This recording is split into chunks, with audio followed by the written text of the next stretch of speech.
Kia ora koutou katoa and warm Pacific greetings from New Zealand. I'm really pleased to be able to make this small contribution to the summit that's being organised under the leadership of the Republic of the Marshall Islands,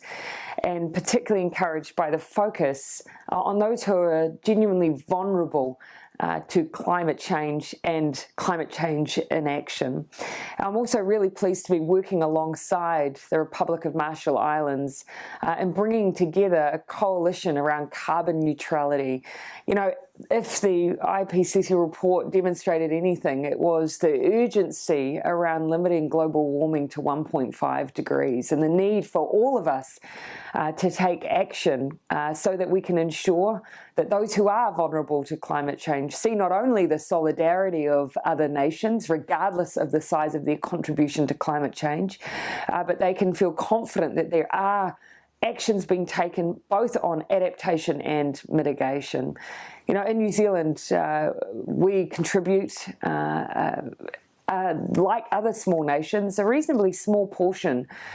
to climate change. But I think the acknowledgement collectively that even amongst those small nations, taken collectively, our contribution is still significant. But our leadership can even be even more significant.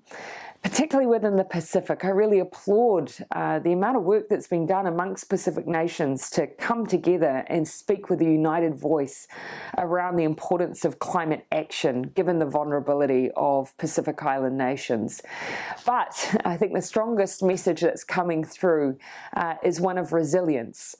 is one of fighting to retain the right and ability to stay within the Pacific Islands homeland and to ensure that there is no excuse for climate inaction, because we can turn the ship around. Thank you again to the Republic of Marshall Islands for the work that you're doing. I can assure you that here in New Zealand we'll continue to do what we can with our plans around our zero carbon legislation, around planting 1 billion trees, around our emissions trading scheme, and the work that we're doing in particular around food production and its contribution to greenhouse gas emissions, making sure that we're taking a leadership role so that collectively the Pacific can fight for our future.